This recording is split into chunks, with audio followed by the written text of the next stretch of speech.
नमस्कार, फिर पैसा बोलता है मैं आपका स्वागत है। मैं आनंद श्रीनिवासन। आज मैं डबल 100 बिलियनर के बारे में बोलना चाहता हूँ। ये इन लोगों की जिन लोगों की नेटवर्थ 200 बिलियन डॉलर के ऊपर है, उनका एक लिस्ट था जिसमें 2 मेंबर थे। एक तो एलन मस्क था, दूसरा तो जेफ बीसोस था। इन दोनों का कंपनियों को देखते हुए उनका net family worth Fortune 200 billion dollar के ऊपर था। इसका एक ही कारण था कि उन दोनों की कंपनियां अमेज़न और टेस्ला की वैल्यूएशन बहुत ऊपर चढ़ गई थी। जब मार्च सन 2020 से लेके जब कोविड की कारण सेंट्रल बैंकों ने इतना नोट चाप दी कि स्टॉक मार्केट ऊपर चलता ही रही, इनकी ग्रेन स्ट्रेटोस्फियर तक प्राइसेस को तक पुश कर दी। स्ट्रेटोस्फियर माने बलून स्ट्रेटोस्फियर तक पहुंच गई, शेयर प्राइस स्ट्रेटोस्फियर तक पहुंच गई।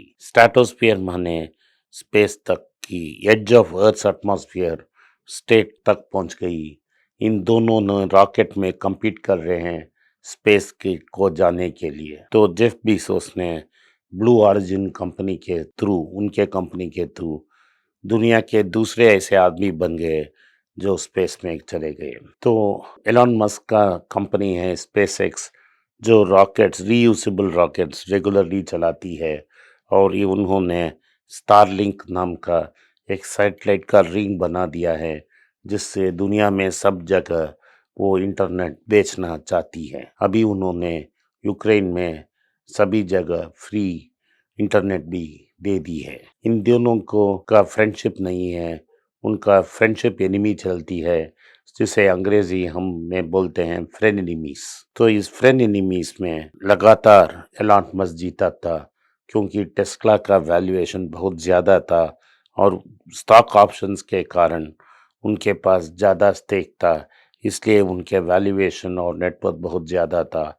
उसके बारे में ट्विटर में बहुत बैंटर होती थी। जब पीक वैल्यूएशन आई तो इलॉन मस्क का पीक वैल्यूएशन 340 बिलियन डॉलर तक चला गया। उसके बाद गिरनी गई और उन्होंने स्टॉक ऑप्शन एक्सेस करने से उन्होंने कुछ शेयर बेची ताकि वो टैक्स भर सकें। उन्होंने जब स्टॉक बेचना शुरू किया, टेस्ला का 30 बिलियन डॉलर नेटवर्थ वाइप हो गया। फिर भी वो उनका नेटवर्थ 200 बिलियन डॉलर के ऊपर था। लेकिन अब क्या हो गया, जब मार्केट क्रैश होने शुरू हो गया तो उनका वैल्यूएशन धीमी धीमी से नीचे आने शुरू कर दी। जब पिछले हफ्ते यूक्रेन की टेंशन के कारण मार्केट में एक डीप करेक्शन आया तो उनको 13 बिलियन डॉलर का नेटवर्थ वाइप आउट होके एलन मस्क का वेडनेसडे रात तक उनका नेटवर्थ 198.5 बिलियन डॉलर तक नीचे आ गया।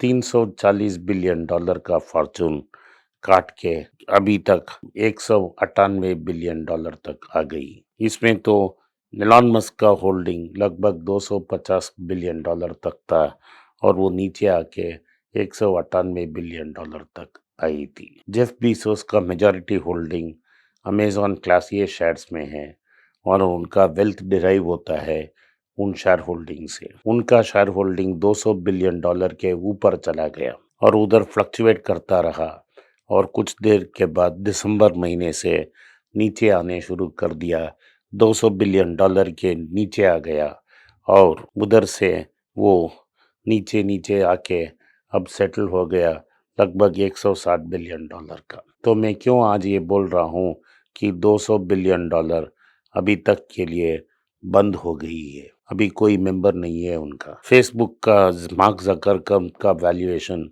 बहुत नीचे आ चुका है और इसका कारण भी एक ही दिन में उनका 20% का नेटवर्थ वाइप आउट हो गया। तो मैं इंटेलिजेंट इन्वेस्टर जिसके बारे में बहुत बार मैं बोल चुका हूँ, उस पुस्तक में ये Benjamin Graham father of value investing ने बोला था कि एक मिथिकल कैरेक्टर उन्होंने क्रिएट किया था, मिस्टर मार्केट।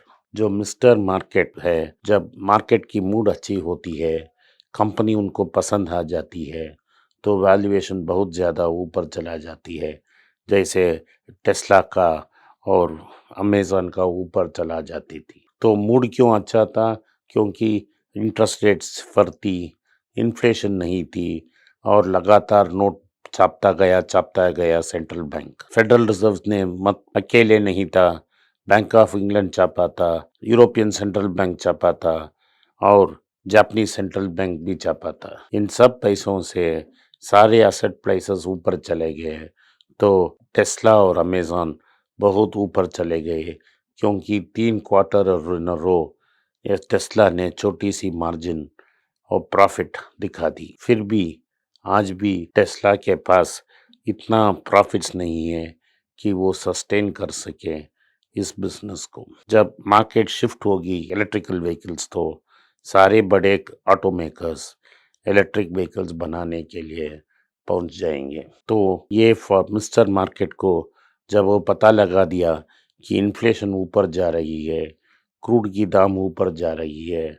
और जब क्योंकि इन्फ्लेशन बहुत ज़्यादा हो गई है, लोग कष्ट में हैं, अपना बजट बैलेंस नहीं कर पा रहे हैं, तो ये साफ हो गया कि जेरम पॉल के पास और कोई चारा नहीं था कि वो इंटरेस्ट रेट बढ़ाए। जब इंटरेस्ट रेट बढ़ाने का दर आ गया तो ये जो फैंसी टेक स्टॉक के बारे में मैंने बोला, टेस्ला, अमेज़न, इनका दाम नीचे आने शुरू हो गया अक्टूबर से और काफ़ी नीचे आ गया और मिस्टर मार्केट किसी भी दाम में बेचने के लिए तैयार हो गया। अभी ये करेक्शन का पहला फेस है, अभी तक वो इंटरेस्ट रेट ऊपर नहीं किया, सिर्फ अचानक यूक्रेन की युद्ध से ये करेक्शन आया है। तो आप लोगों के लिए ये बताने आया लाजमी है कि ये 200 बिलियन डॉलर का माने क्या है ताकि आप समझ सकें। 200 बिलियन माने 20,000 करोड़।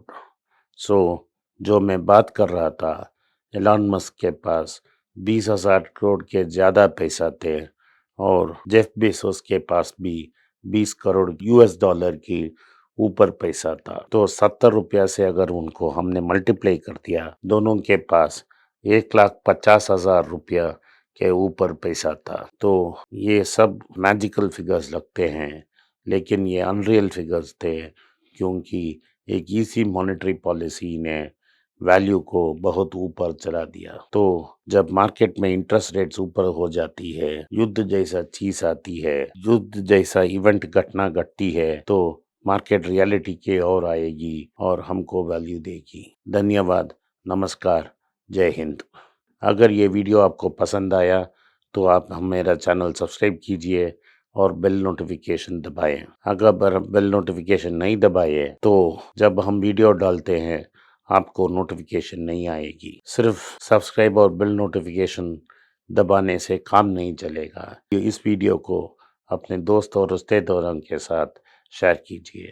नमस्कार, मैंने अंग्रेजी में 3 पुस्तक लिखे हैं, ये सब स्टॉक मार्केट के बारे में है। मेरा पहला पुस्तक का नाम है ऑर्डिनरी स्टॉक एक्स्ट्राऑर्डिनरी प्रॉफिट्स। दूसरा अल्केमी ऑफ मनी नाम का basic fundamentals of stock market और मनी के बारे में मैंने दूसरा पुस्तक लिखा है। और तीसरा और final book all about mutual funds नाम का एक म्यूचुअल फंड्स के बारे में भी मैंने एक पुस्तक लिखा है।